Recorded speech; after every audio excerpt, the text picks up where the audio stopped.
If they have backed off, why? Because of fear of a voter backlash at mid-term? Well, what it means is that a handful of moderate Republicans, maybe 4 or 5, I'm not sure exactly of the number, will have switched sides to push this crime bill through because they feel the crime bill is very, very important to their re-election chances. If that's the case, we have what the White House ironically call a Clinton landslide, which is when you win by 1 vote. And what does it mean for Bill Clinton if he does get that narrow but significant victory? Well, let me turn it round. If he does not win this crime bill, he's got a huge hole at the heart of his domestic policy because it makes healthcare, which is much more complicated, extremely difficult. So if he wins this crime vote, and I stress if, they're still voting, if he wins this crime bill, it'll be a huge fillip for the Clinton presidency. Gavin Esler, thank you very much. And the main news again, 2 leading British athletes have had positive results in drugs tests. They're waiting for the results from second samples. Newsnight on BBC 2 at 10:30 has a special report on how the United Nations is struggling under the greatest pressure it's faced in its 50-year life.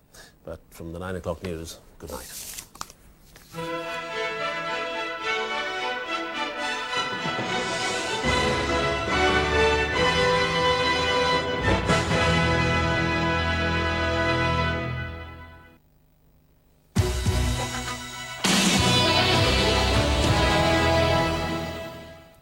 Good evening. A delegation of unionist councillors in Belfast say they've received an assurance that the government will not negotiate with the Republicans if the IRA call an open-ended ceasefire.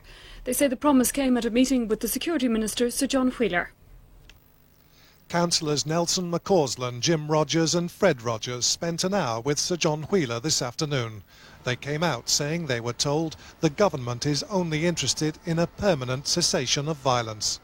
He has laid it quite clearly on the line that there must be a total cessation of violence by the Provisional IRA before the government will enter into any talks. He repeated that time and time again, and we have to believe him. Earlier, former American Congressman Bruce Morrison came out of his group's meeting with the Irish Prime Minister, saying his had been an open and helpful discussion. I think that we are renewed in our belief about the importance of the moment, and we hope that others will share that view. Mr Morrison's Irish-American group will meet Sinn Féin leaders in Belfast tomorrow to discuss the prospects of an end to Republican violence. It's been confirmed that smokers may have to wait longer than non-smokers for heart operations at the Royal Victoria Hospital in Belfast. The hospital assesses the patient's health when deciding who to call for cardiac surgery. The Health Minister Baroness Denton says being a smoker doesn't mean exclusion from treatment, but she says they must understand what they're doing to the health service.